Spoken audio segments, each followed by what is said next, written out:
Muy buenas tardes. Daremos unos minutitos para que la mayor cantidad de las personas se puedan conectar. Les pedimos que las preguntas o comentarios nos las escriban en el chat que está de su lado derecho. Ahí pueden realizar las preguntas para el ponente y al finalizar las responderá con mucho gusto.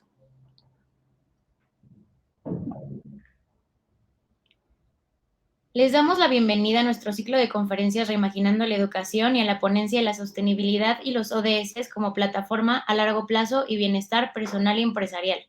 Estamos conscientes que la educación requiere transformarse para poder hacer frente a los nuevos retos. La pandemia nos brinda la oportunidad de repensar lo que veníamos haciendo de la misma manera durante siglos, y las nuevas generaciones necesitan tener las herramientas necesarias para enfrentar un mundo altamente competitivo y cambiante. Arrancamos esta experiencia al contar con un gran líder, Jesús González, experto en gobierno corporativo, gestión de riesgos y sostenibilidad. A continuación, me permito explicar un poco de la trayectoria profesional de Jesús González y del por qué consideramos de suma importancia invitarlo a compartir parte de su conocimiento con nosotros. Jesús trabaja actualmente en Lockton, México, el broker privado de seguros más grande del mundo. Cuenta con 30 años de experiencia en firmas de asesoría y auditoría globales. Estudió 2 años en la oficina de Nueva York de una de las firmas nominadas Big Four. Fue presidente del Pacto Mundial de las Naciones Unidas para México en el periodo 2016-2018. Ha liderado proyectos en Estados Unidos, España y 7 países de América Latina. Cuenta con más de 2 décadas de experiencia en el desarrollo de marcos de gobierno corporativo para empresas públicas y privadas, experto en gestión de riesgos para la generación de valor, amplia experiencia en sostenibilidad y pionero en desarrollo y verificación de reportes de sostenibilidad, estrategias ambientales, estudios de materialidad y estándares diversos. Cuenta con más de 150 publicaciones en periódicos y revistas de negocio y participa constantemente en mesas redondas y programas de análisis de radio y televisión. Sin más preámbulo, le cedo la palabra a Jesús González. Muchas gracias, Daniela. Gracias por la introducción. Sí me escuchas bien, ¿verdad? Sí. Perfecto. Gracias también, Daniela, adicionalmente a Caseca. Muchas gracias por la información y, por supuesto, pues a todos y todas los asistentes que nos acompañan en esta plática. Y bueno, entrando directamente al tema, entiendo vamos a tener una sesión de preguntas y respuestas al final. Entonces, inicio con la conversación. Y les voy a platicar, conforme se me solicitó, sobre sostenibilidad y los ODS como una plataforma de largo plazo y bienestar. Para aquellas y aquellos que no saben, ODS son los Objetivos de Desarrollo Sostenible. Voy a dar más detalle adelante de qué son los Objetivos de Desarrollo Sostenible o los ODS. Pero bueno, van muy ligados a la sostenibilidad, esta visión de largo plazo que debemos de tener hoy en día más que nunca, más que en el pasado. Y bienestar para quién, les diría que bienestar para todos, las personas, las empresas que finalmente dan un bienestar también económico, son una plataforma social, los gobiernos, o sea, es un bienestar de largo plazo para todos. Pero hay grandes retos que finalmente tenemos que aceptar que existen y tenemos que anticiparnos y gestionar de la mejor forma en beneficio efectivamente de la sociedad. Y aquí es donde empiezo ya puntualmente con la plática. Lo primero que les diría, antes de hablar de los ODS, porque planteaba y analizaba cómo iba a dar la plática, y la realidad es que pude haber empezado directo hablando de los ODS, pero creo que eso no daría un contexto integral, sí lo vamos a platicar. Sin embargo, antes de hablar de los Objetivos de Desarrollo Sostenible o de qué quiere decir sostenibilidad, quisiera hablar de por qué es importante. Creo que es muy importante dar el contexto del mundo en el que vivimos el día de hoy, para que entonces vean la relevancia de lo que son los Objetivos de Desarrollo Sostenible o el mismo concepto de sostenibilidad. Si no comprendemos por qué esto es importante, la realidad es que pues, se puede volver un tema académico, donde puede ser interesante o no, pero no tiene el impacto que yo estoy buscando que tenga. La realidad es que tenemos que entender el mundo actual, en dónde estamos viviendo, y sobre eso creo que le va a dar mucho más relevancia cuando hablemos puntualmente ya de los ODS, ¿no? Y hoy, entrando en ese tema, les diría que vivimos en un mundo en constante disrupción. Hoy todo cambia, todo se mueve. Esto ha sucedido ya en el pasado, la verdad es que tampoco es nuevo, siempre ha cambiado, siempre hay dinámica. Hace 3.500 años, un filósofo griego que se llamaba Heráclito, fue muy famoso, decía que todo fluye, todo está, se mueve de manera constante. Entonces no sería justo que yo ahorita dijera que el mundo está cambiando y que finalmente ustedes dirían, oye, bueno, ¿y qué tiene de nuevo? ¿No? Si alguien hace 3.500 años, pues ya hablaba de que el mundo era dinámico y estaba cambiando. Sí, eso es cierto. Sin embargo, la realidad es que la gran diferencia de hace 3.500 años, que todo también se movía, frente al día de hoy, es que todo es muy rápido. Esa es la gran diferencia. Si ustedes ven, hay unas líneas de tiempo de cómo se ha movido la historia. Y si ustedes ven esas líneas de tiempo y ven cómo cómo han cambiado las cosas en los últimos 20 años y cómo cambiaron del año 1500 después de Cristo a 1700 después de Cristo, pues la verdad es que era un cambio, efectivamente, pero más paulatino. Hoy en los últimos 20 años el mundo se ha revolucionado, ha sido verdaderamente una locura, ¿no? Y ya hablaremos un poquito más de eso. Esa es la gran diferencia. Entonces, tenemos un mundo en cambio brutal y ahorita vamos a ver algunos datos estadísticas que lo soportan. Y eso la realidad es que complica y nos obliga a ser mucho más previsores, proactivos, a gestionar, buscar de la mejor forma gestionar el futuro. Y la sostenibilidad y los ODS son un punto clave y fundamental en este sentido, ¿no? La verdad es que la negación no mitiga el impacto. Que alguien diga, no, esto no va a suceder, pues no quiere decir que cuando pase nos duela, ¿no? Y hay dos libros que a mí me gustan mucho. Uno es El Cisne Negro, que es de Nassim Taleb. El otro es El Cisne Verde, que lo saca el Banco de Bancos Centrales. El Cisne Negro, que es de 2007, insisto, de Nassim Taleb, habla del impacto de lo altamente improbable. Ajá. Voy a empezar a hablar un poquito de este. Este libro, desde 2007, lo que dice Nassim Taleb es, espere lo inesperado. Estamos en la época donde lo que nunca había pasado, hoy puede suceder. Digo, y piense usted en el COVID, nada más. O sea, la verdad es que el mundo se paralizó. ¿Quién iba a pensar que se iba a cerrar el mundo? Cerrado el mundo. No había vuelos, no había hoteles, no había viajes, no había restaurantes, no había nada durante 4 meses a nivel global. O sea, ¿quién no hubiera pensado eso, no? Bueno, pues sucedió. Y así les puedo poner muchos ejemplos que ahorita vamos a ver otros más adelante. Entonces, él lo escribió en 2007, mucho antes de que llegara el COVID, mucho antes de que hubiera la fiebre porcina de 2008, que ya habíamos tenido algún evento así, mucho más pequeño, pero ya se había dado. Entonces, Nicolás Taleb dice, espera lo inesperado. ¿Por qué el cisne negro? Porque lo que dice Nicolás Taleb es que vivimos con ciertos axiomas o ciertas ideas de lo que es normal. Y eso es lo que define la forma en la que vemos el mundo y en la que actuamos.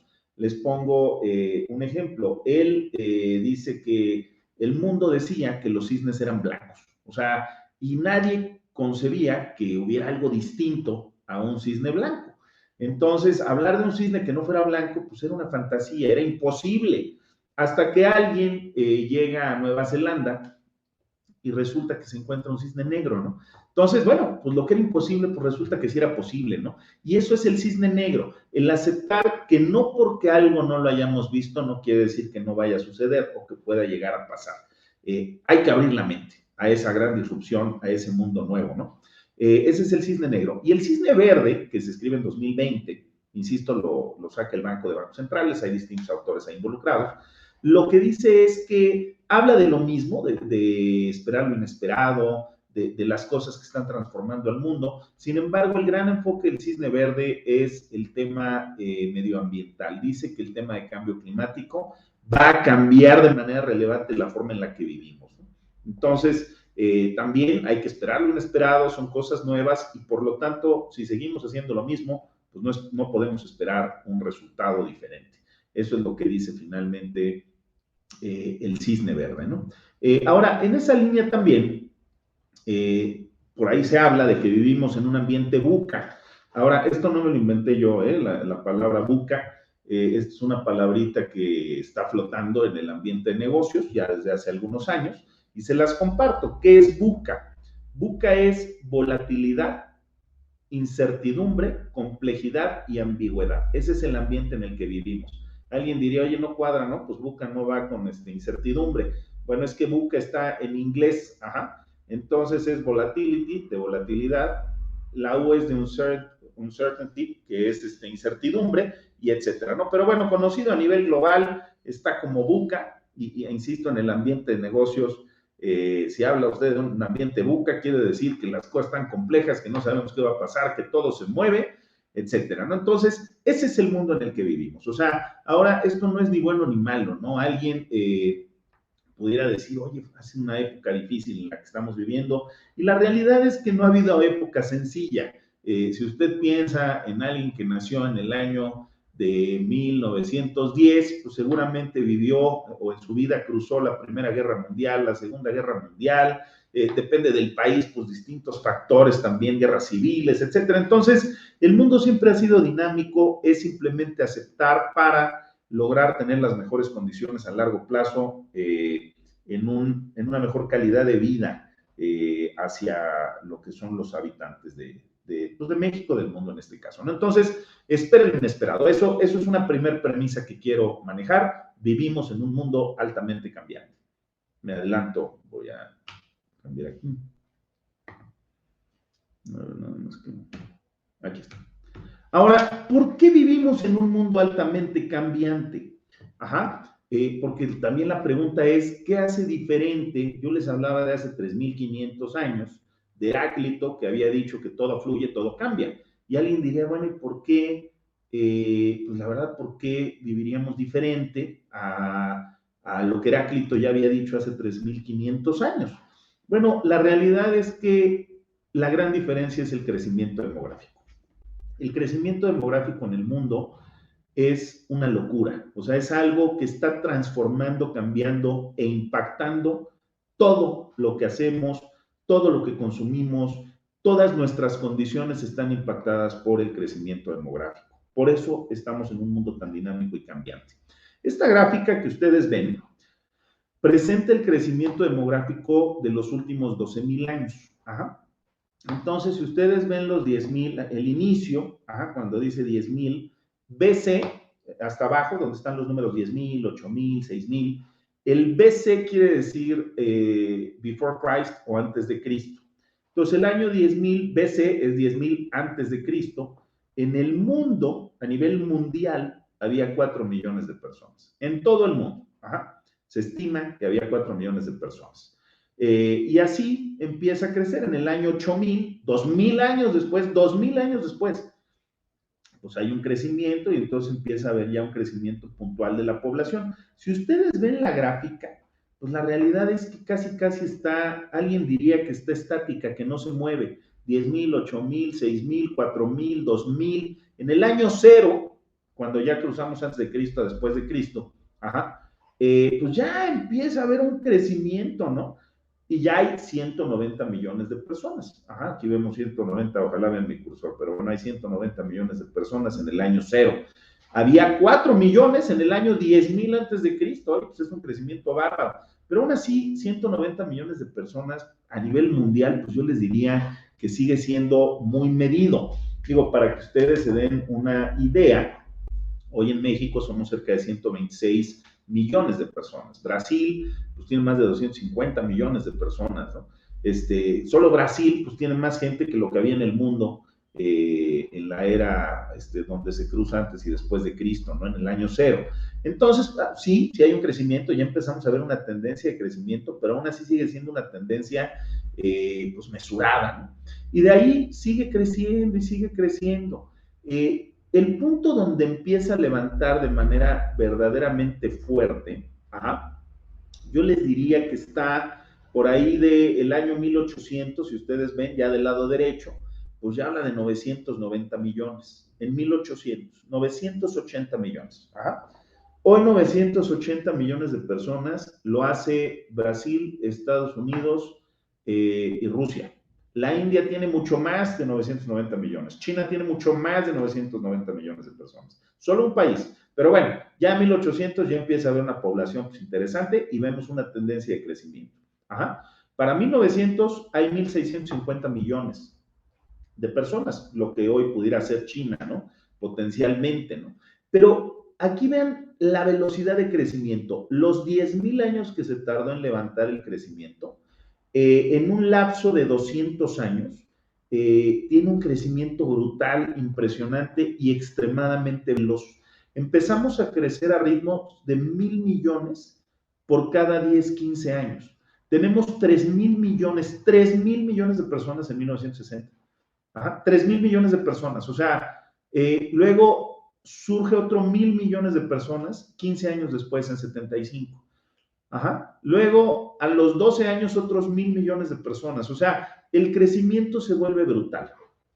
Ajá. Ahora, esta gráfica que la vemos a nivel global, pues tenemos la misma gráfica en México. Esta es la gráfica de México, país. Ajá. Y el crecimiento que ustedes van a ver, digo, no lo pongo desde hace 10,000 años, pero sí lo pongo desde 1910 a 2018. Ajá. Y luego la esperanza o la expectativa que hay hacia 2050. Este es México, país.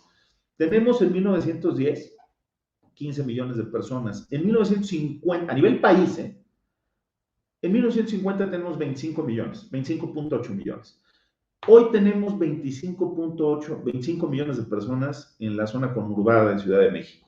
Bueno, a nivel país, en 1950, había lo que hoy está en la zona conurbada de México. Y así lo vemos crecer. Fíjense, de 1950 a 1970, casi se dobla la cifra de mexicanos. Ajá. Para el año 2005, ajá, volvemos a doblar de 1970 al año 2005, ya tenemos 100 millones de mexicanos. Ahorita 126 y esperamos 163 millones para el año 2050. Ahora, alguien diría, bueno, y todo este rollo que nos está platicando, el crecimiento demográfico, ¿qué tiene que ver con la sostenibilidad? ¿Qué tiene que ver con los Objetivos de Desarrollo Sostenible, los ODS? Yo les diría que tiene que ver todo, porque el gran problema, esa podría ser una estadística curiosa, interesante, el gran problema es cómo le hacemos para obtener los satisfactores básicos cuando somos el día de hoy casi 8,000 millones en el mundo o 126 millones de personas en México. Vamos a centrarnos en México para no complicar el asunto. Piense usted en México, ajá, que en 1950, digo, yo conozco todavía mucha gente viva de 1950, o sea, es algo que se vivió, no es, está tan lejano, que había 25 millones, 25.8 en el país. ¿Ah?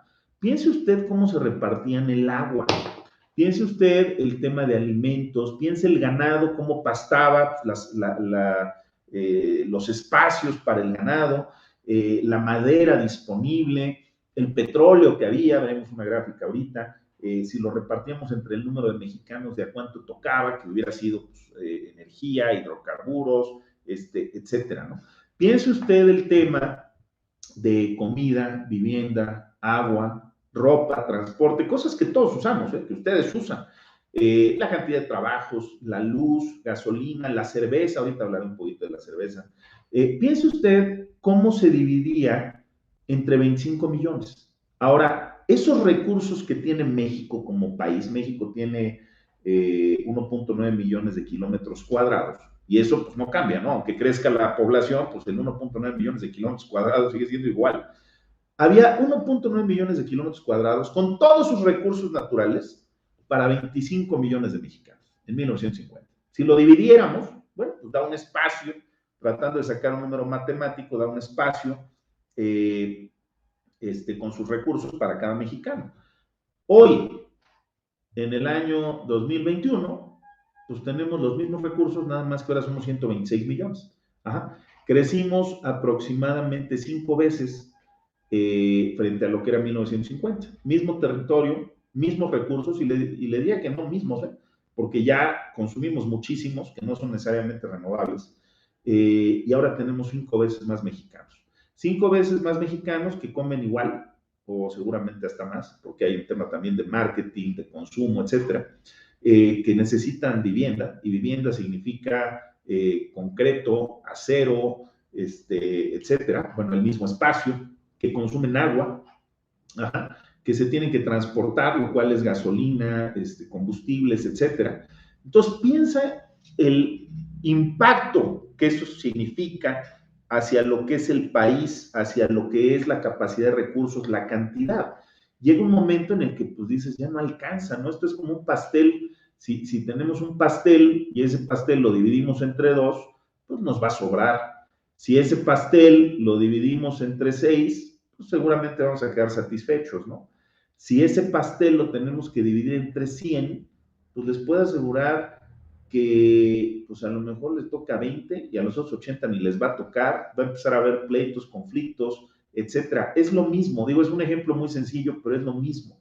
Eso es el crecimiento demográfico. Ajá. Ahora, no solo es repartirnos, porque ahorita yo hablo de recursos naturales. Piense usted, por ejemplo, que hay que producirlo. Si nosotros hablamos pues de vivienda, ¿no? Vamos a hablar de gasolina, de electricidad, que ahorita está de moda el tema de la energía, ¿no? Bueno, pues eso no está ahí nada más para que alguien lo agarre, eso hay que producirlo. Y producirlo significa procesos, maquinaria, lo cual significa contaminación. Lo que se contaminaba cuando en el planeta había 1.000 millones para producir cosas, pues es diferente que cuando hay 8.000 millones. O sea, tenemos que acelerar la producción, maximizarla, multiplicarla, porque pues hay más gente que requiere cosas, pero eso significa CO2, significa todos los procesos productivos o regularmente tienen agua, significa desechos, residuos, basura. Entonces, esa multiplicación de efectos es lo que realmente nos está obligando como sociedad a decir, tenemos que hacer algo para lograr un mejor estándar de vida. Entonces, para mí, el crecimiento demográfico es finalmente todo. Y el efecto no solo es ambiental, el efecto también es social.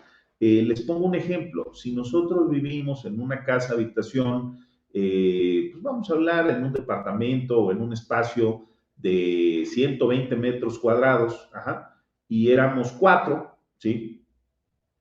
Y esos mismos 120 metros cuadrados, el día de mañana queremos meter 30, pues va a empezar a haber conflictos sociales, va a empezar a haber molestia, va a empezar a haber jaloneos de yo quiero hacer esto primero, yo el otro, el espacio es mío.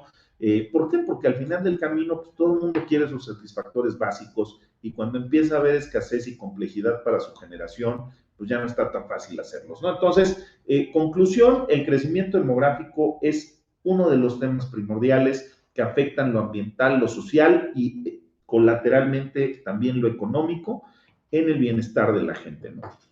Ahora, esto que les digo, bueno, yo les decía que tenía efectos paralelos adicionales, ¿no? No solamente es el crecimiento demográfico, sino lo que genera el crecimiento demográfico. Por ejemplo, desastres naturales. Digo, ahí vemos gráficas diversas donde vemos una tendencia creciente, van creciendo los desastres naturales, llámese huracanes, pensemos México, el sureste, pues tiene un efecto muy grande en huracanes, llámese sequías, el norte del país tiene grandes temas de sequías, llámese inundaciones, pues la zona, por ejemplo, de Tabasco, pues puede llegar a tener inundaciones, cosa que es medio curioso, ¿no? Alguien me decía, oye, el cambio climático, pues dicen que va a subir la temperatura y que entonces, pues no va a haber agua, ¿no? Pero yo veo lugares que se inundan. Bueno, el problema no es que sobre agua o que falte agua. El problema del cambio climático es que se muevan las condiciones donde usted vive. Ese es el problema. Si donde usted vive normalmente había mucha agua y resulta que ahora no hay, pues toda la actividad productiva, los trabajos, la infraestructura está hecha para ese nivel de agua. Si ahora empieza a sobrar a tal nivel que se ahoga, pues es un problema.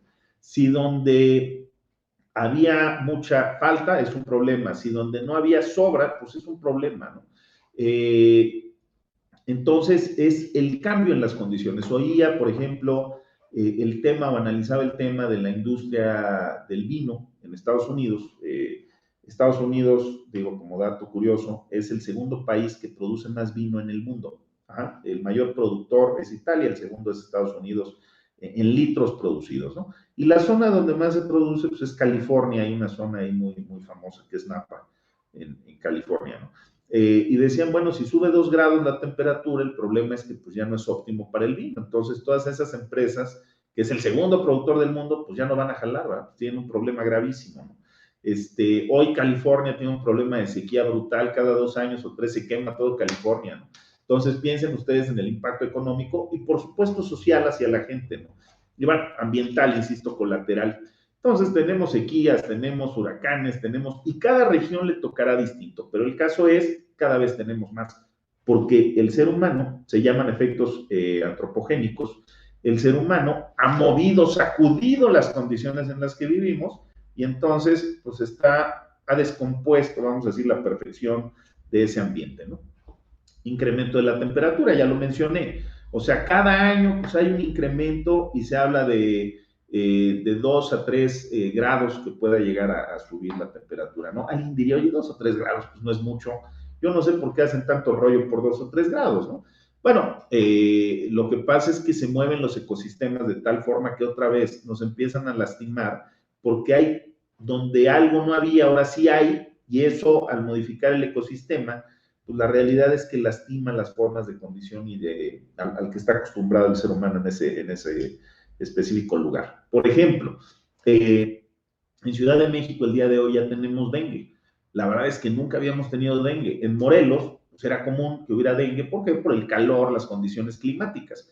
Pero al subir la temperatura, pues el mosquito ya tiene las condiciones para vivir y resulta que ahora hay lugares y hay casos en Ciudad de México de dengue, ¿no? Oye, si es bueno o malo, pues no estábamos preparados para eso, teníamos otro tipo de enfermedades. Entonces, la industria de la salud dicen que se va a mover de manera súper relevante, ¿no? Les pongo otro ejemplo de temperatura. Si subimos 2 grados la temperatura del agua del mar, se deshace los arrecifes, se destruyen, ¿no? Por el calor. México tiene el segundo arrecife más grande del mundo, en la zona ahí por Cancún, es el segundo arrecife más grande, recibimos una cantidad de turistas muy grandes en ese sentido, el más grande está en Australia. Bueno, pues vamos a pensar que no existiera, lo que eso significa para el turismo, para la industria pesquera, para el ecosistema marino, etcétera, ¿no? Entonces, hay N cantidad de factores ahí que se pueden ver afectados por el tema del incremento de la temperatura. Ahora, ojo, incremento de temperatura no quiere decir que si normalmente donde usted vivía estaban a 20 grados, pues ahora van a estar a 22. Ajá. Sí, en promedio, pero puede llegar un día que esté a 38, a 40. Ajá. En Europa hoy hay oleadas de calor que mata a la gente, ¿no? Entonces, ¿por qué? Porque no es tan perfecto como que solo va a subir 2 grados todos los días igualito, ¿no? Entonces, bueno, temperatura, los temas sociales, todos los avances, porque hemos hablado mucho de ambiental, pero hay grandes temas sociales también, los avances tecnológicos, impresionante cómo el mundo se ha transformado. Y hoy tenemos, por ejemplo, ataques cibernéticos que están verdaderamente manteniendo aterradas a las empresas con lo que puede suceder, les secuestran la información, les bloquean las operaciones, les roban el dinero, etcétera, ¿no? Bueno, pues hoy vivimos en un mundo que ha cambiado otra vez los grandes cambios y es un mundo digital, ¿no? Digo, la verdad es que yo tengo 51 años, no creo estar tan viejito todavía, pero pues yo cuando entré a trabajar hacía las cosas a papel. No había, bueno, sí había computadoras, pero había una computadora por cada equipo de trabajo y era el lujo usar la computadora, ¿no? Yo usé todavía las hojas de 4, de 10, de 14 columnas, y era súper común, o sea, la verdad, en México no había internet cuando yo empecé a trabajar. Alguien diría, oye, eso es otro mundo. Pues sí es otro mundo, pero les hablo que era otro mundo en 1994, o sea, 93, o sea, no está tan lejano, es la velocidad de cambio, ¿no? Y todo lo que eso ha llegado a impactar a las empresas y a las personas también, ¿no? Entonces, bueno, grandes cambios ahí en este sentido. México, si entramos a México, otras estadísticas y digo, hay muchas, la verdad es que busqué seleccionar algunas que tuvieran impacto, pero pues podríamos hablar horas y horas de lo que es México en estadística. Sin embargo, quiero platicar de las siguientes. La del centro abajo, ajá, es las reservas de petróleo en el tiempo. Miles de millones de barriles que tenían como reservas, hay algo que se llaman reservas probadas y probables. Ajá. Es qué tan seguro estás que está ahí el petróleo o que tú crees que está. Esa es la diferencia entre probadas y probables. Probadas es, sabes que está. Probables es, pues hay un yacimiento, vamos a ver qué tanto sale. Eso es probables, ¿no? La gráfica del centro, en medio, presenta de 1980 a la fecha las reservas de petróleo de México en el tiempo. En el año en los 70 empezó México a crecer en lo que era la exploración y explotación petrolera de manera muy relevante. Para los 80 México era un país líder a nivel petrolero. Tenía mucho petróleo, digo, aquí está la gráfica, estos son miles de millones de barriles, esto de aquí. Tenía mucho petróleo, muchas reservas, y bueno, lo estaba explotando, lo estaba produciendo, ¿no? Entonces, México se mantiene, pues a lo mejor hasta el año 2000, como un gran productor con grandes reservas de petróleo, ¿no? Si analizáramos las gráficas, no solo en México, sino comparado con otros países, pues México estaba entre los 10 países, hay cerca de 192, 93 países, pues vamos a decir los más estables a nivel mundial, 193. Había 10 que eran los líderes de petróleo, México era uno de esos, ¿no? Pero empieza a haber un consumo brutal, digo, y es normal, pues finalmente lo estaba usando, ¿no? O sea, era correcto, lo usaba, lo vendía, etcétera. Y empieza a haber un declive en estas reservas, se empieza a acabar, que pues es normal, si ustedes tienen un bote de café en su casa y lo usan diario, y se hacen un cafecito en la mañana y uno a mediodía, pues después de un mes se va a acabar, o sea, no es bueno o malo, simplemente pues la reserva que había pues empezó a declinar, ¿no? Por el uso regular, la venta, que le dio mucha riqueza a México, etcétera.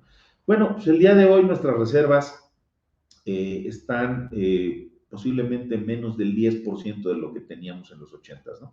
Aquí vemos una gráfica con los países con mayor reserva de petróleo del año 2019, y México ya no es un país petrolero, ya no es. O sea, tenemos una Arabia Saudita, un Venezuela que tienen el 17, 18% del mundo, Estados Unidos el 4%, Irak tiene el 8%, Irán el 9%. Y aquí también vemos por qué hay tantas guerras en Medio Oriente, ¿no? Al final del camino, el 40 y tantos por ciento del petróleo del mundo está ahí. Pero bueno, México tiene el 0.33% de las reservas del mundo. Estos son datos oficiales, o sea, vamos, ya no es un país petrolero. Ahora, yo no digo que eso sea bueno o mal, yo lo único que digo es, pues tenemos que hacer algo distinto frente a lo que hacíamos hace 20 años, ¿no? O sea, ¿por qué? Porque tenemos una condición distinta, simplemente es eso. Hay países que Suiza nunca ha tenido petróleo, pero bueno, le ha ido bien. ¿Por qué? Porque se ha adecuado a su entorno. Hay que simplemente comprender esto y ver qué vamos a hacer, cómo vamos a darle sostenibilidad otra vez al país. Consumo per cápita, energía y relación con crecimiento demográfico. De la misma manera, pues la población, que son las rayitas rojas, crece desde 1965 a la fecha. Y el consumo de energía, pues crece. Usamos mucho más energía el día de hoy que lo que usábamos antes. Entonces, de entrada en 1965, pues éramos 55 millones de mexicanos y usábamos un promedio de 6,000 kilowatts al año.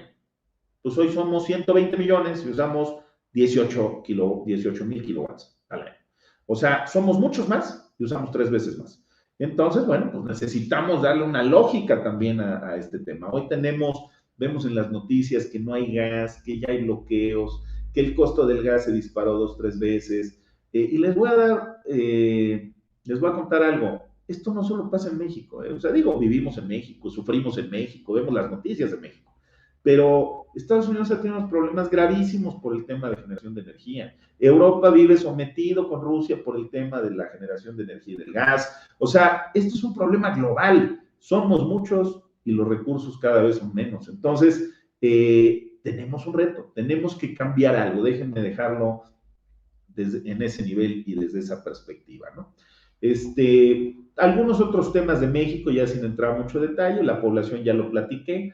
Del lado derecho tenemos el tema de pobreza, gran tema en México, es un aspecto social, pues digo, social, económico, y siempre se ligan los tres. Tenemos cerca del 50% del país en condiciones de pobreza. Naciones Unidas define pobreza como alguien que gana menos de $2 diarios, o sea, 40 pesos al día. Ya hay un tema de pobreza, extrema pobreza es $1 al día. Entonces, bueno, pues ahí tenemos un tema grave también, muy relevante, que ahorita entraremos en los objetivos de desarrollo sostenible más a detalle. El PIB, pues digo siempre, o la generación de riqueza, como se ha medido, pues ahí va, pues no ha sido espectacular, la verdad, pero pues ahí va. De repente, esta raya es la pandemia, pues obviamente una caída increíble por el tema de la pandemia. Y hay un estudio que me gusta mucho del Foro Económico Mundial, que es digo, no voy a entrar a detalle, pero les sugiero que lo lean, que es un análisis de cerca de 70 indicadores y compara a 130 países, si no me equivoco, ¿no? y dice cómo está cada país en su competitividad. Ajá. Y pues a nosotros nos presenta, este es el análisis de México, y dice cómo estamos en tecnología, cómo estamos en estabilidad macroeconómica, cómo estamos en la solidez de nuestras instituciones, cómo estamos en el tamaño del mercado, en la innovación, etcétera, ¿no? Y México, pues más o menos estamos en el lugar 60 y tantos, ¿no? O sea, de esos 130 países que está comparando. O sea, tenemos muchas áreas de oportunidad y muchas cosas que tenemos que mejorar. Ustedes como juventud, pues son los que van a decidir hasta dónde cerramos la brecha, qué tanto mejoramos y avanzamos. Ahora, uno, porque pues, ustedes lo van a hacer. Dos, porque lo que ustedes logren es lo que ustedes van a disfrutar. O sea, no solamente es decir que ustedes lo tienen que hacer, sino ese futuro pues, lo van a crear ustedes para ustedes. Entonces, ¿qué tanto se cierra la brecha y qué tanto mejoramos estos indicadores que pareciera que son calidad de vida para pues, los ciudadanos, para las mujeres, los hombres, las familias, las niñas, los niños? O sea, pues eso es algo que ustedes tendrán que definir en beneficio de ustedes mismas y ustedes mismos, ¿no? Entonces, ese es México y esos son los retos que tenemos. Insisto, podemos hablar horas de esto, ¿no? Pero bueno, lo que yo quería mencionar es, tenemos grandes retos. Y ojo, no quiero decir que México está bien o mal, el mundo tiene grandes retos, porque somos muchos y los recursos finalmente pues, son lo que son. Ahora, dicho sea esto, pues nos tenemos que anticipar. Ajá. Hoy muchas empresas han hecho muchas cosas, hoy es grandes ruidos, hoy es que hay que ser verde, y hoy es 3000 historias, ¿no? Yo les voy a decir la verdad, yo veo mucha forma y poco fondo. ¿Qué quiere decir mucha forma? Hablo y hablo y hablo, y la verdad es que, pues la verdad, pues no impacto tanto. Digo mucho, presumo mucho, no necesariamente estoy aterrizando, es lo que yo veo que está pasando en el mundo, ¿no? La educación es clave, es fundamental. Si ustedes no entienden lo que yo digo, no lo vamos a lograr ningún cambio. Eso está, es clave. Yo por eso no quería empezar por los ODS, porque les puedo dar una clase técnica de los ODS, indicadores, etcétera, pero si no entienden por qué es relevante, pues la verdad es que se va a quedar en un bonito ejercicio teórico técnico, ¿no? Es como ver derivadas de matemáticas y decir, ya aprendí, ya sé hacer derivadas, pero no sé ni para qué sirven. O sea, la clave es comprender para qué y en consecuencia, bueno, pues ya le vas a dar un uso y lo vas a ver distinto, ¿no? Y no podemos esperar. Estamos ya muy avanzados en el efecto que tenemos hacia el mundo y adicionalmente también el impacto, la destrucción, la necesidad de producción, pues es imparable, ¿no? Sigue habiendo crecimiento. La pandemia, a lo mejor de las únicas cosas curiosas, positivas que trajo, es que es de los el primer año en decenas en décadas, si no es que, sí, creo que desde no recuerdo si era Primera o Segunda Guerra Mundial, pero fue el primer año donde no hubo un crecimiento de población. Depende del país, se mantuvo estable o aún redujo la tasa de crecimiento poblacional de nacimientos contra muertes, ¿no? Entonces, ya no hay tiempo, ese es el tema, ¿no? ¿Cuál es el beneficio? Pues es la calidad de vida de ustedes. Digo, al final del camino yo le digo a mis hijos, yo tengo 51 años, yo ya lo que hice está bien, ¿no? Pues estoy más allá de la mitad del camino, pero bueno, a mis hijos sí les digo, pero ustedes, pues son quienes van a tener los beneficios o el maleficio de lo que esté sucediendo el día de hoy, ¿no? Entonces, es por y para ustedes lo que se puede hacer, ¿no? Como juventud. Entonces, creo que vale la pena pensarlo. El cambio está en uno, ¿no? Y ahora sí, vamos a entrar a la parte técnica. Yo hablaba de desarrollo de sostenibilidad y los ODS. ¿Qué es desarrollo sustentable? ¿O qué es sostenibilidad? O sea, ¿qué significa? Ajá. Técnicamente, bueno, hay una definición que surge en 1987 en Naciones Unidas por un señor que se apellida Harlem Brundtland, que dice que desarrollo sustentable es un sistema que satisface las necesidades del presente sin comprometer el desarrollo de las generaciones futuras. Es decir, déjenme ponerle un ejemplo en manzanitas. Si yo tengo el día de hoy, pues tengo unos recursos para alimento en la casa y hago una super fiestota y me los quemo todos, el presente, y no le doy de desayunar a mis hijos mañana, el futuro, pues la verdad es que tuve un problema. Viví muy bonito hoy, necesidades del presente, pero comprometí el desarrollo del futuro. Digo, es un ejemplo en manzanitas, pero eso es sostenibilidad. Si nosotros hoy consumimos de una forma brutal, contaminamos de una forma brutal, tiramos los residuos al río, los químicos, pues sí es más fácil, ¿no? Que buscar consumos más moderados, que buscar tecnología que no contamine tanto y haya producción, pero vamos a comprometer, estamos lastimando la posibilidad del futuro en su desarrollo y sus oportunidades. Entonces, la intención de la sostenibilidad lo que dice es que las generaciones futuras puedan al menos vivir igual como se vive hoy, al menos, y ojalá pudiera ser aún mejor, ¿no? Pero eso es sostenibilidad. Hay algunas frases que me gustaron, son ciertas frases ahí de gente conocida. Peter Drucker es un gurú de management, de la gestión, la administración. Dice que la mejor forma de predecir el futuro es crearlo. Digo, esto lo escribió hace 40 años, ¿eh? Y la verdad yo coincido al 100 y vuelvo a lo mismo. La sostenibilidad está en ustedes. Ustedes son el futuro, ustedes son los que van a dictar con sus acciones, con su difusión, con su exigencia a las empresas, pues cuál es el futuro. Entonces, es la mejor forma de predecirlo. Del lado inferior derecho, dice no existe un planeta B. Esto lo dijo Richard Branson, que es el dueño de Virgin Atlantic, que acaba de ir al espacio hace poquito. Y dice, no existe un planeta B, debemos cuidar el único que tenemos. Y eso también es cierto. La verdad es que hay ciertos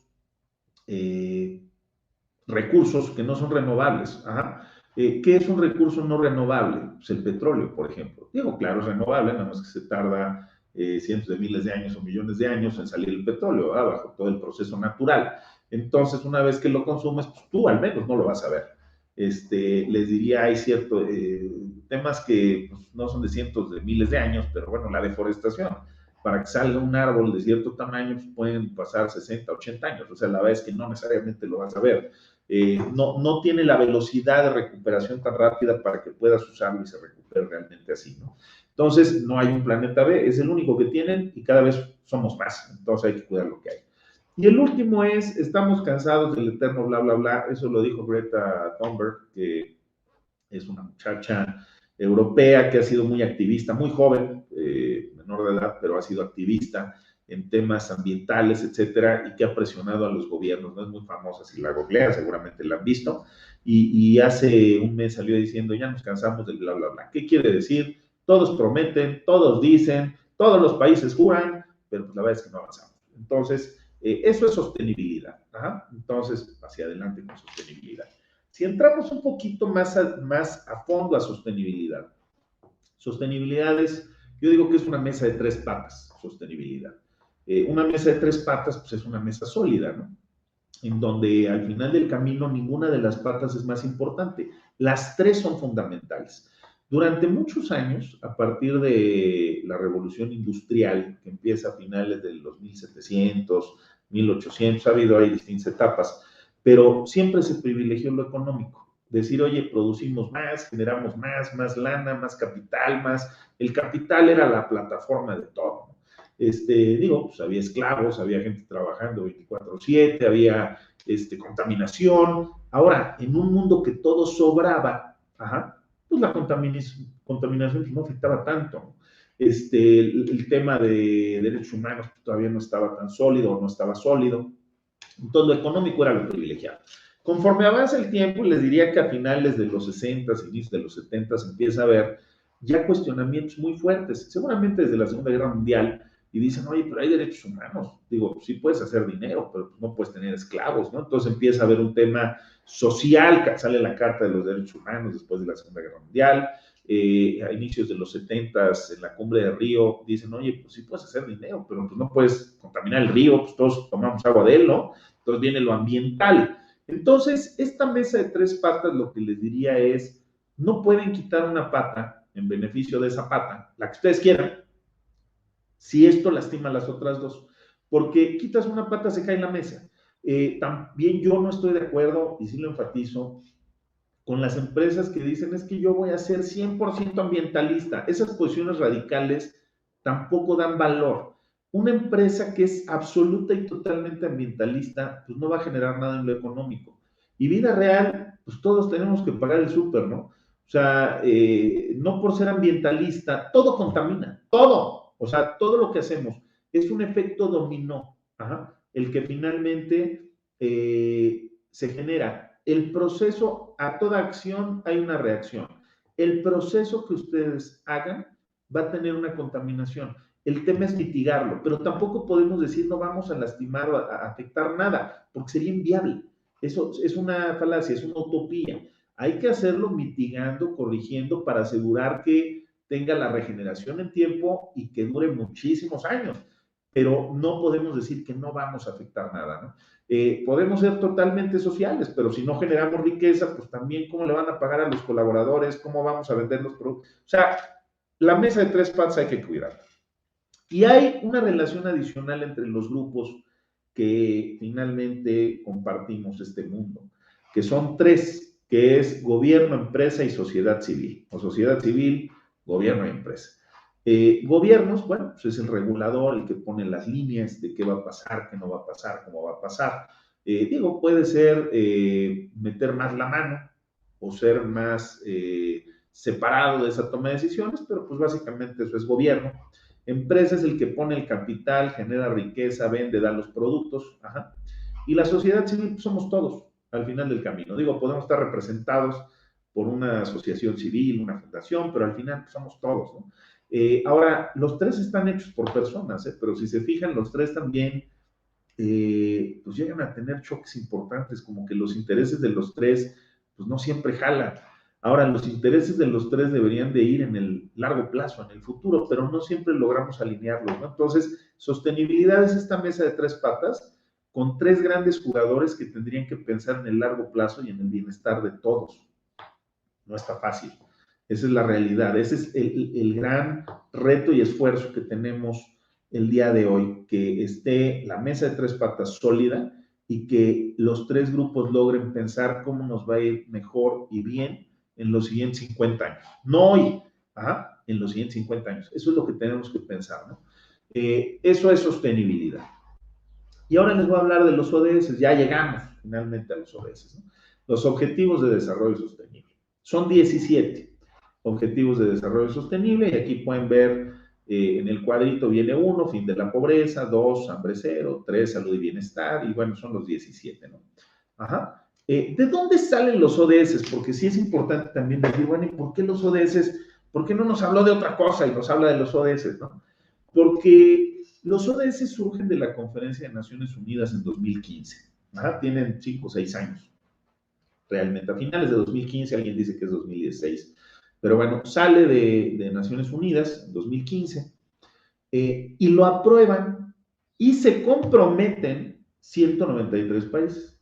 Hay 193 países que se sentaron, discutieron estos ODS, dijeron, oye, esto es lo que el mundo necesita para que le vaya bien, para que tengamos bienestar, y todos juramos, déjenme ponerlo otra vez en manzanas, juramos que vamos a mejorar esto, que estos 17 puntos los vamos a cuidar.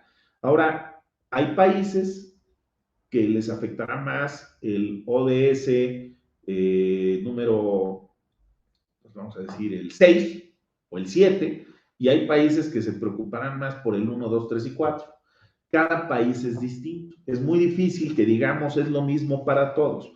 Las necesidades que tiene el día de hoy Alemania frente a las necesidades que tiene Venezuela o que tiene México o que tiene Uganda, son distintas. Ajá. Todos tenemos necesidades distintas. Bolivia, por ejemplo, pues es uno de los pocos países del mundo que no tiene mar. Pues a Bolivia, la verdad, el ODS 14 de vida submarina, pues no le es muy relevante, ¿verdad? Ahora España, la parte norte de España, pues su economía está basada en la pesca, ¿no? Entonces el 14 pues, es fundamental. Y así tenemos, Galicia sí es, así tenemos ODS dependiendo de cada situación. Si nos vamos a la India, pues, seguramente el 6, agua limpia y saneamiento es fundamental. Otros, pues no necesariamente es la gran preocupación. Entonces, son 17 ODS y tendríamos que cuestionarnos primero a nivel país, primero aceptar que todos no son relevantes. Segundo, que a nivel país, ¿qué nos afecta? ¿Cuáles son los críticos para nosotros? Luego, a nivel región, y finalmente puede ser aún a nivel empresa, o comunidad, ¿sí? La preocupación de Chihuahua no es lo mismo que la preocupación de Chiapas. Si habláramos de estados, el nivel de riqueza, de bienestar, de porcentaje educativo, de PIB o de Producto Interno Bruto de Chihuahua, Sonora, pues es diferente que Chiapas, Oaxaca. No, no es bueno o malo, ¿eh? Simplemente lo que estoy diciendo es, habría que identificar cuál le afecta a cada uno para trabajar y mejorar en los que tenemos más áreas de oportunidad. Esos son los 17. Insisto, 193 países se comprometieron, estuvieron presentes gobiernos, universidades, empresas, órganos de la sociedad civil, el Papa, o sea, el mensaje es todo mundo, si lo quieren ver, algo que ha sido generalizado mundial y que un altísimo porcentaje dice sí es lo importante, son los 17 Objetivos de Desarrollo Sostenible. El objetivo que plantean es a 2030, donde dicen, si no mejoramos esto a 2030, tenemos un problemón. Realmente vamos a sufrir y a tener una baja en la calidad de vida brutal. Por eso el objetivo es a 2030, que estamos a la vuelta de la esquina, realmente son ya 9 años. Y tiene cerca de 232 indicadores. Hablar de 17 objetivos pues es muy genérico, pero bueno, hay 232 indicadores. Cada uno de estos pues, puede tener indicadores específicos, ¿no? La conclusión que yo les diría, pues es básico, es fundamental, es importantísimo, pero también, y tristemente les diría, todo el mundo juró, todo el mundo prometió, los avances son bajos y son pobres, hay mucho por hacer. Y yo vuelvo a insistir, la juventud es la que finalmente va a sufrir más esto, ¿no? Si ustedes hablan hoy con los grandes accionistas, inversionistas de las empresas que quieren utilidades, mañana, pues ellos pueden estar felices, ¿no? A lo mejor sus hijos, la gente joven que le queda 30, 40, 50, 60, 70 años hacia adelante, pues yo diría no lastimen donde estamos, ¿no? Eso es lo que tendríamos que hacer, ¿no? Ahora, yo quiero enfatizar aquí lo siguiente, para mí estos cuatro, los cuatro primeros, son clave y son básicos, son la esencia finalmente de todo. Sin estos cuatro, no podemos aspirar a los demás. Los leo rápidamente: no pobreza, hambre cero, salud y bienestar, educación. Para mí son los cuatro. Que la gente no tenga hambre, que tenga un nivel mínimo económico, porque eso da bienestar en muchas otras cosas, que tenga salud y que tenga educación. Con esto podemos aspirar a todo lo demás. Sin esto, no aspiramos a nada. Ustedes, si quieren hablar de crecimiento económico, innovación en infraestructura, alguien que tiene hambre, pues perdón, pero se está preocupando por algo distinto. Alguien que finalmente no esté educado, pues ni siquiera comprende por qué sería importante esto, ¿no? Etcétera, ¿no? Entonces, estos cuatro son clave.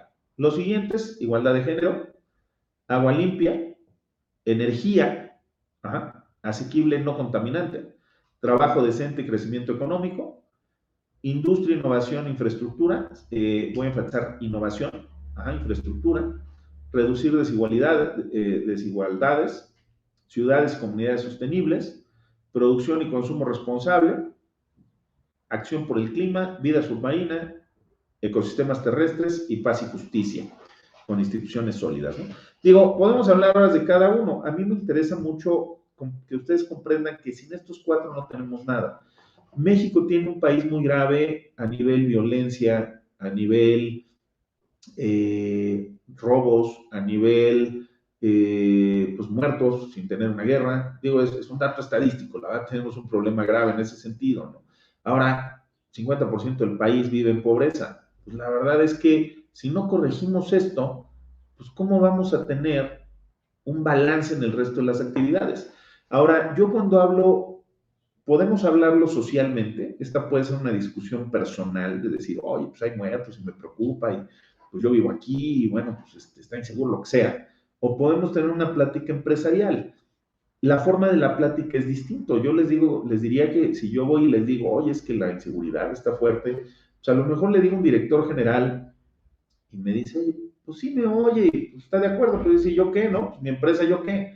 Si yo les dijera que México, las empresas de México se gastan un 3-4% de su ingreso anual en seguridad porque les roban los camiones, le incrementa el seguro, no cumple con sus metas, no ganan lo que deben de ganar, caray, ya le interesa a la empresa. ¿Pero por qué pasa esto? Pues porque estos 4 ODS pues están lastimando el futuro al país, en su presente y su futuro, ¿no?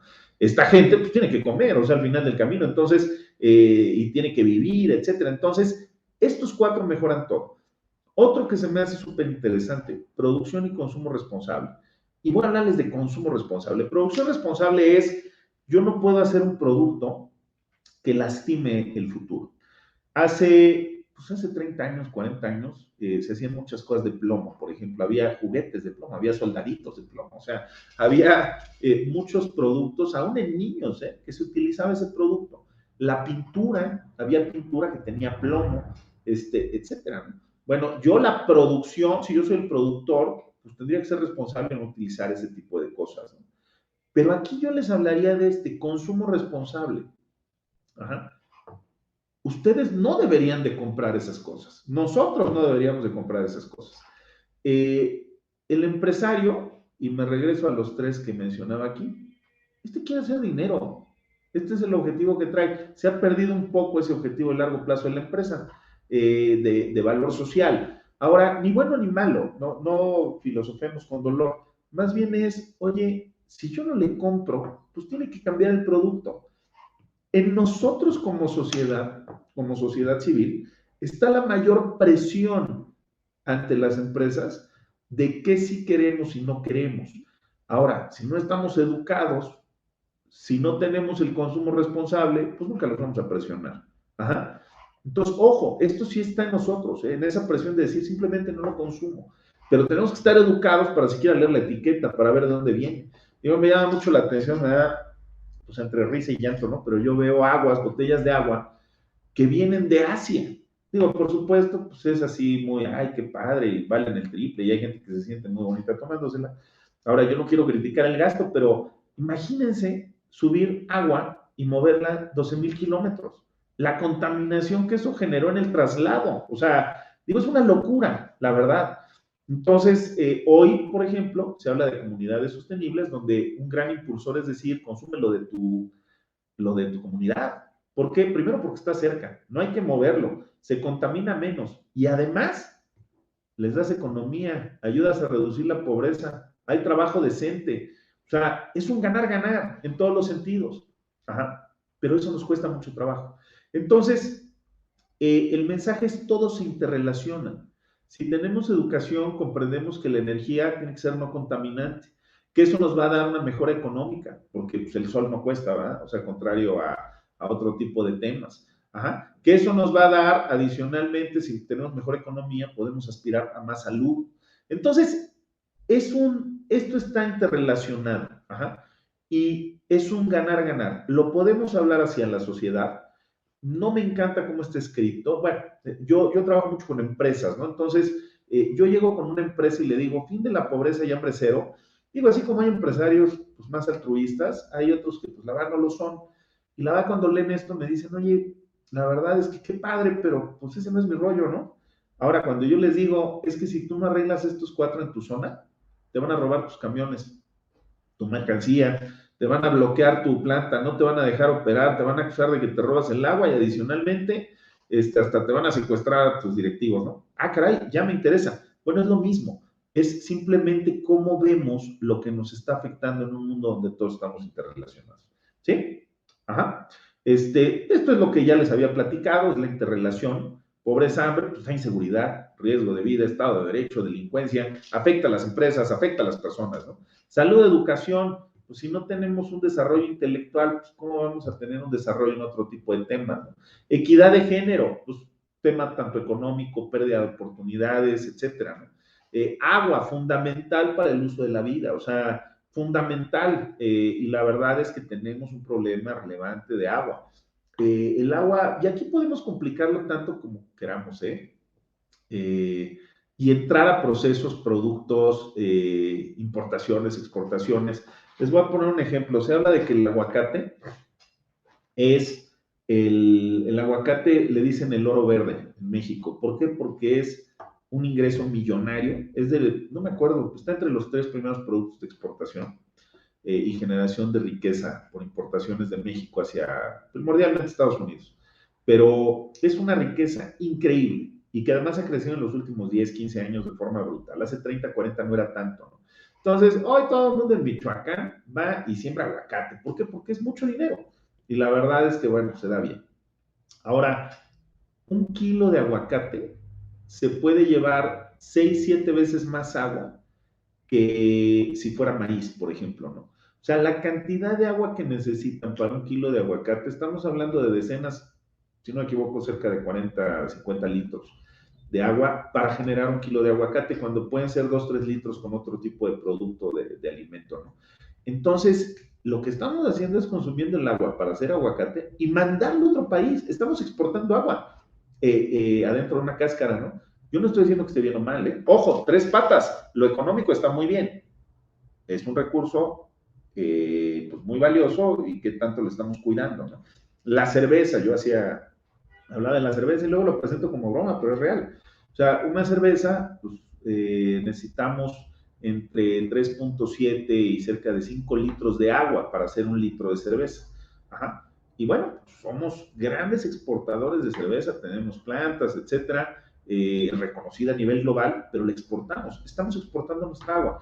Ojo, no está mal, porque sin esa economía también tendríamos otro problema de bienestar. Esto es un sub y baja que tenemos que cuidar de ambos lados, ¿no?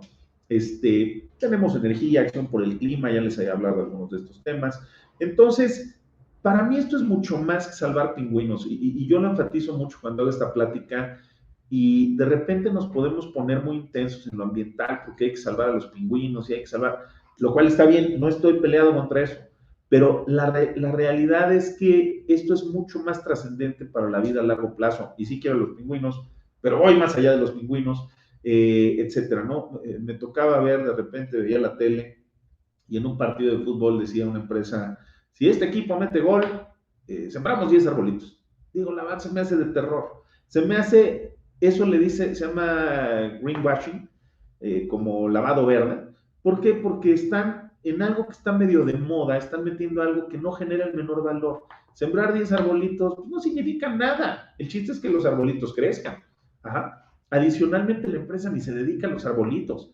Si ustedes me hablan de una empresa que hace cerveza, ajá, esa empresa sí, si cambia la huella hídrica, pues no tiene su materia prima principal y entonces necesita hacer un programa de reforestación brutal porque es el impacto que va a tener a su organización y su largo plazo. Un equipo de fútbol, pues la verdad que siempre 10 arbolitos que seguramente se van a morir porque eso no quiere decir que los vaya a cuidar, que vayan a crecer. Pues eso no genera trascendencia a largo plazo. Esto es mucho más que una plática solo ambientalista, esto es un balance, esto es el futuro. Esto va a definir el estilo de vida que ustedes como jóvenes quieran, ¿no? Eso es finalmente el tema de los ODS, ¿no? Y de la sostenibilidad. Los nombres han cambiado, empezó hablándose de responsabilidad social, a mí no me gusta porque el nombre porque en las empresas alguno dice, oye, no es mi responsabilidad, ¿eh?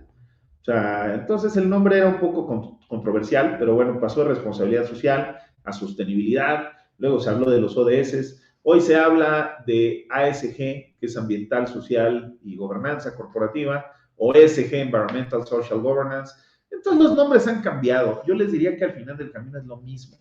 ¿Cómo logran el balance de las tres patas? ¿Para qué? Para un largo plazo. Queremos vivir al menos con las condiciones que se tienen hoy. Y yo les diría que tienen que ser mejores. Digo, cada quien podrá tener también condiciones distintas, ¿no? Pero al final del camino, eso es lo mínimo que podemos aportar a nuestro futuro, que nuestras hijas, nuestros hijos tengan las mismas condiciones de vida que han tenido, ¿no? ¿Qué necesitamos? Conciencia individual, que ustedes lo entiendan. Por eso inicié no técnico, sino más bien hablando de por qué necesitamos esto. Les tiene que interesar, lo tienen que analizar, comprender y vivir. ¿Ah? El speech o la plática es buena, pero hay que vivirlo, hay que chequen los productos, chequen qué están comprando, chequen que sea de su comunidad. Mientras más local, cercana, mejor, le están dando un bienestar. Si es importado, digo, no va en contra de, no, esta no es una guerra política, o sea, más bien es un tema finalmente económico. ¿Dónde están los puestos de trabajo de la gente que vive cerca de ustedes, con ustedes? Si todo lo hiciéramos, ya hasta entre estados, eso es importante, hacer esa conciencia individual, ¿no? Vivirlo, ¿no? Oye, si algo viene en Europa, las etiquetas están obligadas a decir si de dónde se transporta y luego cómo se transporta. Algo que viene en avión contamina 100 veces más que algo que viene en barco, por ejemplo. Entonces, bueno, chéquenlo y actúen frente a esto. Conciencia colectiva, pues compártanlo. O sea, esto la juventud debería de vivir, y yo creo que ha habido un gran avance en la juventud en ese sentido, saber que esto es su futuro. Compártanlo, argumentenlo, traspásenlo a sus grupos, ¿no? Había hace años la piratería, muchos años se trató de erradicar, y alguien, no me acuerdo, tiene ya años, pero también eran años que había todavía películas en videocassettes y eso, pero hubo un comercial en el que un niño le regalaban películas, el papá llegaba con películas piratas, y al final del camino el niño, pues otros amigos le dicen, oye, ¿cómo piratas? ¿No? Pues muy feo. Y el niño le decía al papá, oye, no compres pirata, ¿no? Bueno, eso generó un impacto increíble. Fue de las mejores respuestas a la campaña de no piratería. ¿A dónde voy con esto? La presión que ustedes hagan adentro de su familia, etcétera, puede ser muy valiosa. Puede empezar a cambiar paradigmas, ¿no? Empezar con cosas pequeñas. Digo, ustedes no van a cambiar la deforestación en México, pero sí pueden ustedes empezar a volver cultura. Y la magia no es que 100 grandes empresarios, luego yo veo revistas, periódicos, y ves a los grandes empresarios y hablan de esto. Y digo, está padre y qué bueno, me da mucho gusto. Pero somos 126 millones de mexicanos. 100 empresarios, por más grandes que sean, no van a cambiar este país. Este país va a cambiar porque hay 126 millones de personas teniendo una actitud positiva ante algo. Es más, si 120 millones de mexicanos demandan, exigen y castigan con su voto para comprarle un producto a uno de estos grandes empresarios, lo va a cambiar. Pero va a cambiar porque ese grupo, esa conciencia colectiva se volcó hacia algo mejor, ¿no? Y acción y difusión, hablarlo, decirlo, tiene que estar en el aire, tiene que ser importante, etcétera, ¿no? Que esté en su vida diaria. Ustedes qué consumen, cuánta agua usan, qué desperdician, porque sí desperdician, cuánta basura ustedes generan, cuánta energía utilizan, sus costumbres, etcétera, ¿no? Yo tenía un pleito sobre todo con mi hija, y desde hace años le decía, es que no puedes tardarte bañándote lo que te tardas, ¿no? Digo, y les estoy contando algo, van a decir, bueno, qué exagerado, ¿de qué está hablando? Pero esa es la verdad. Les decía, ¿sabes cuánta agua sale por minuto de la regadera? Y digo, yo sé que está padre y te sientes rico y todo, pero pues, es un agua que vas a utilizar para ti a futuro, que te va a faltar. O sea, esa conciencia, hoy, pues ya está, al principio se enojaba, luego le daba medio risa, hoy la verdad es que a veces hasta ella me ha regañado, ¿no? Entonces, pues hay una conciencia, se va generando. Hay que cuestionarlo, hay que hacerlo parte de nuestra cultura y empezar por ustedes, ¿no? Esa es la plática, eso es lo que veo el valor de lo que es la sostenibilidad de los ODS. Creo que es un tema empresarial, por supuesto, que es a donde yo hablo mucho, pero es un tema de vida, de futuro, de juventud y de mantener las mejores condiciones para lo que ustedes quieran hacia adelante. Entonces, bueno, yo les agradezco a Caseca, muchas gracias por la invitación, muchas gracias por el tiempo, por escucharme y espero que haya sido de valor y quedo a sus órdenes. Muchas gracias. Muchas gracias, Jesús, por ser parte de este espacio y compartirnos tu experiencia y conocimiento respecto a este tema que pues es realmente importante en la actualidad. Voy a proceder a leer algunas preguntas de la audiencia para que nos puedas apoyar contestándolas. Y Me empiezo. voy a cambiar, ¿eh? Voy a quitar ¿está bien? Sí. Muy bien, perfecto. Gracias. ¿Ya me ves? Ya te vemos. Muy bien. La primera dice, ¿cuál crees que es el rol que deben de jugar las y los estudiantes a punto de graduarse en la Agenda 2030? Te diría que es fundamental. O sea, y no solo a punto de graduarse, ¿eh? Por supuesto a punto de graduarse, me queda claro, pero la juventud es la que va a transformar este mundo. Este mundo sufre un problema grave de cortoplacismo. Y eso podríamos hablar horas también de esto, pero hace 50 años, 60 años, un gran futbolista, por ejemplo, pues era un gran futbolista, iba a los mundiales, tenía otro trabajo. ¿Por qué? Porque pues, sus ganancias pues eran mesuradas, ¿no? Eran pequeñas, ¿no? Y trabajaba en otra cosa, etcétera, ¿no? Hoy tenemos futbolistas que ganan 120 millones de dólares al año. O sea, hoy los bancos, las grandes fortunas son de miles de millones de dólares. Hoy el mundo, y les puedo hablar de cómo se ha transformado esta necesidad, urgencia, de consumo y de recurso inmediato en el mundo. McDonald's, o sea, no hablemos de grandes fortunas, McDonald's, que surge a finales de los 50, 60, pues tenía la cajita feliz, o bueno, el paquetito que es el refresco, la hamburguesa, etcétera. Hoy, McDonald's, el tamaño de ese paquete es 30% más grande que en 1960.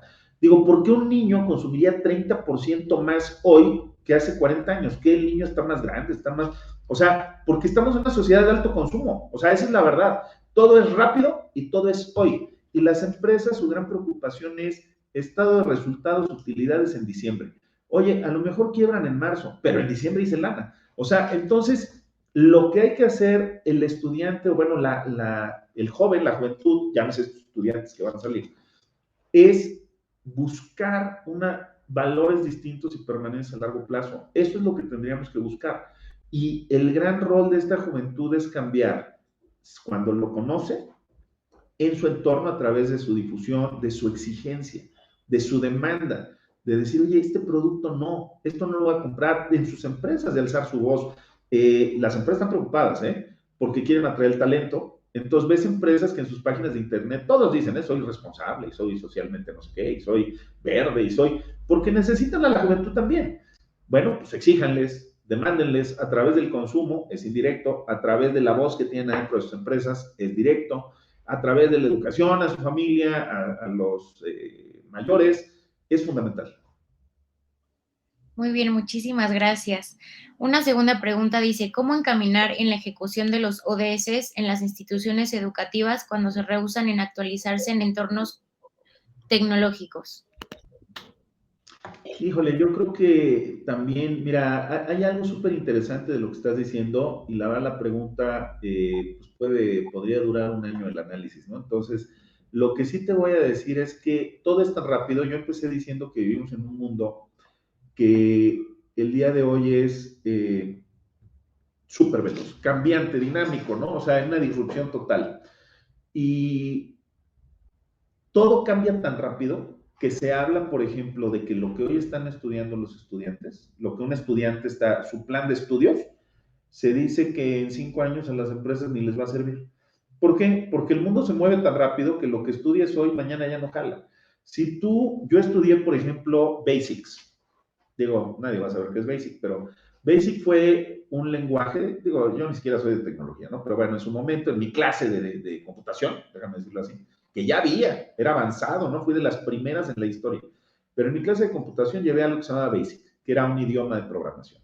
Era un idioma de programación, pues que hoy no sirve para absolutamente nada. Digo, es una bonita plática histórica, pero la verdad es que hoy ves las apps, hoy ves Facebook, si hoy a alguien le digas Basic, pues la verdad es que pues casi perdió su tiempo frente a la necesidad de la empresa. Si llegara con mi currículum y dijera, tomé Basic, pues van a decir, oye, pues no, la verdad es que gracias, ¿no? Pero no me ayuda. Entonces, las universidades, escuelas, no solo universidades, de primaria hacia adelante, la educación tiene que evolucionar al futuro.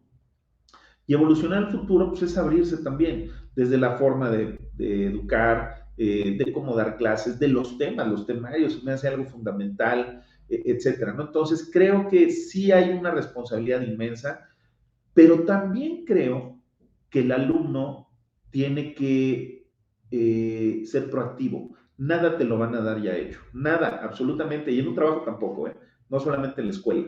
Tiene que haber una gran proactividad para decir, esto me interesa, esto lo investigo. Hoy, con Google, tienen ustedes la enciclopedia más grande del universo. Hoy puedes entrar a ver cómo se hace todo. Bueno, si quieres ver cómo se hace una bomba atómica, puedes entrar a hacer una bomba atómica.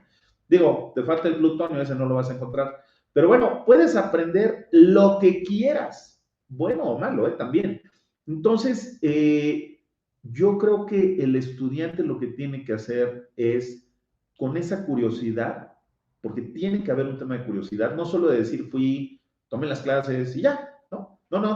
¿A dónde quiero ir con esa curiosidad, investigar y rascar mucho más para obtener los conocimientos? Steve Jobs, por ejemplo, Bill Gates, son grandes nombres de gente que hasta dejó la escuela. Ojo, no digo que la dejen, o sea, eso no es, pero Sí, ¿por qué? Porque empezó a tomar clases, sí iba a la escuela y tomaba clases, decía esto me sirve, esto me sirve, esto me sirve, y logró hacer una cadena de valor de lo que realmente pensó que le iba a generar hacia el futuro. Eso es lo que tiene que hacer. Y las universidades, escuelas, pensar en un cambio radical también en la forma en la que dan la educación y el tipo de información.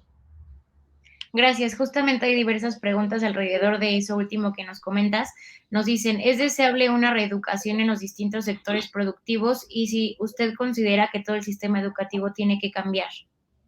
Yo creo que efectivamente todo el sistema, a ver, la respuesta primero puntual es sí, todo el sistema educativo tiene que cambiar.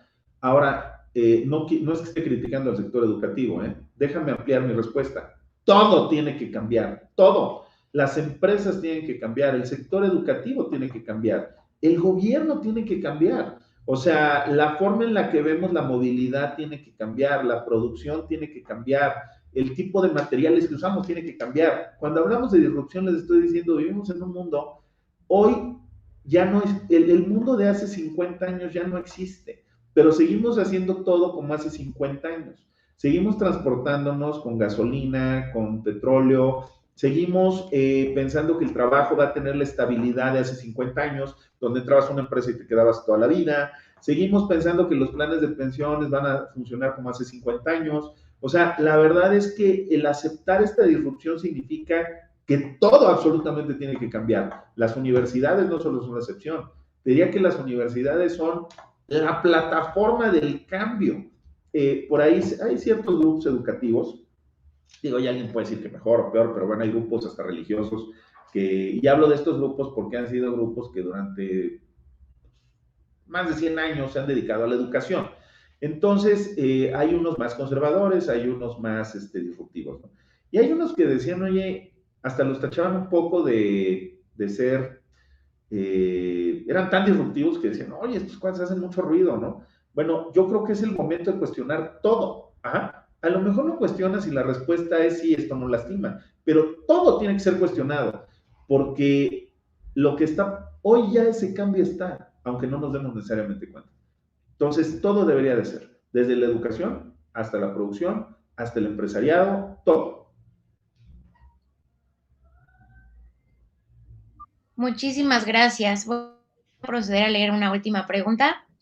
Dice, ¿qué cambios deben realizar las instituciones para tener un rol activo en la adopción de un enfoque sostenible? ¿Y cuál es el principal reto que enfrentamos como docentes al implementar en los salones de clase los diferentes objetivos de desarrollo sostenible? Mira, creo que la pregunta, insisto, puede ser súper complicada porque pues, puedes estar 6 meses haciendo una estrategia, un análisis, ¿no? Pero lo primero yo creo que la esencia de cómo vemos las cosas, digo, las instituciones educativas, al final del camino, pues acaban siendo una empresa. No todas, ¿eh? Pero sí hay muchas que son empresas, son negocios y que quieren hacer lana. Y es más, algunas pues, cotizan en bolsa, van a cotizar en bolsas de valores. O sea, es un negocio, o sea, al final del camino, ¿no? Pero la verdad es que es un negocio que todos deberían de ser así, pero una institución educativa todavía más. Debería de tener un pilar social que fuera su eje, ¿ajá? Porque está pues, desarrollando el futuro de un país, del mundo, de una región, etcétera. Entonces, si sus valores son solo el crecimiento económico, pues la verdad es que está muy complicado. Digo, puede llegar a tener éxito pues, algunos años, ¿no? Si ese es su gran indicador de generación de valor. Pero la verdad es que tendría que haber una visión de muy largo plazo y de valor. Y eso va a traer el dinero, ¿eh? No estoy en contra del dinero, créeme. O sea, pero si el único pilar de las tres patas de la mesa que vemos es la economía, la realidad es que no va a jalar, porque hoy el largo plazo requiere más patas para que haya esa estabilidad. Entonces, tendría que haber una visión de decir cuál es el objetivo último que tenemos. Y no me hables de hacer el presupuesto a diciembre, porque eso, pues todos van a decir lo mismo. No, más bien cuál es la visión que tenemos ante esa sociedad, ante el valor que estamos otorgando, eso creo que es fundamental. Dos, traspasarlo.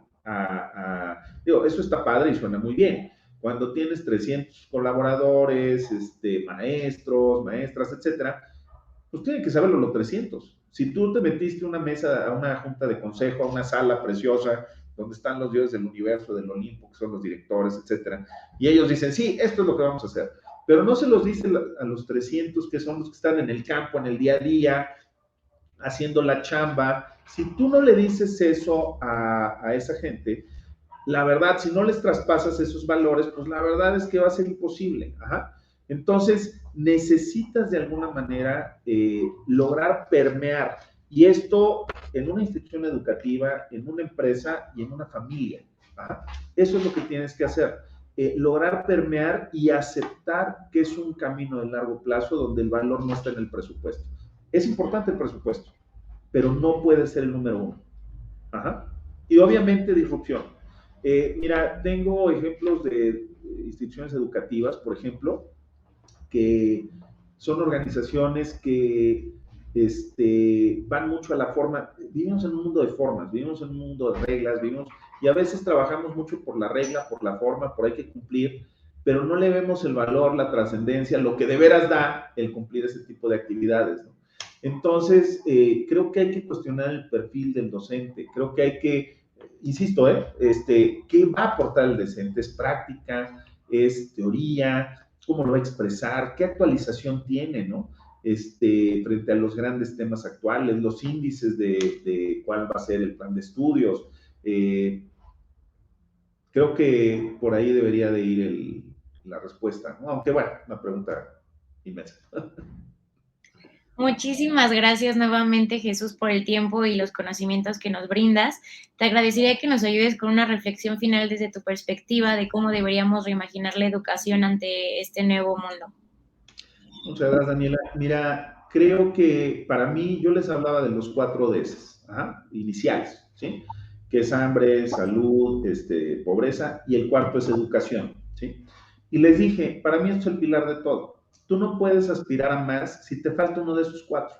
Y para mí, el mundo, la evolución del mundo, yo voy a asumir que la gente que está aquí, pues no tiene hambre, tiene una salud, un estándar mínimo de salud, y no vive en extrema pobreza, porque digo, no estaría aquí, desafortunadamente, ¿no? Pero pues es lo que llega a suceder. Ahora, entonces queda la educación. Si nosotros tenemos educación, hay una posibilidad de cambiar el mundo. Si no hay educación, estamos perdidos. O sea, y educación, no solo les voy a hablar de educación como tener un título de doctorado en una universidad del extranjero, no.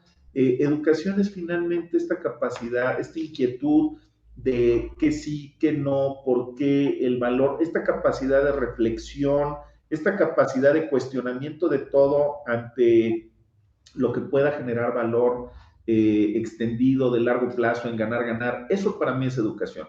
Entonces, la invitación que yo les haría es, necesitamos un país más educado, necesitamos un país cuestionador, necesitamos un país reflexivo y demandante también. Entonces, la educación para mí es crucial en un México mejor, valioso y sobre todo, y lo más importante, los jóvenes son el cambio. O sea, tú le dices a alguien ahorita de 60 años, oye, tienes que hacer esto porque fíjate que el mundo va a cambiar. No, va de salida.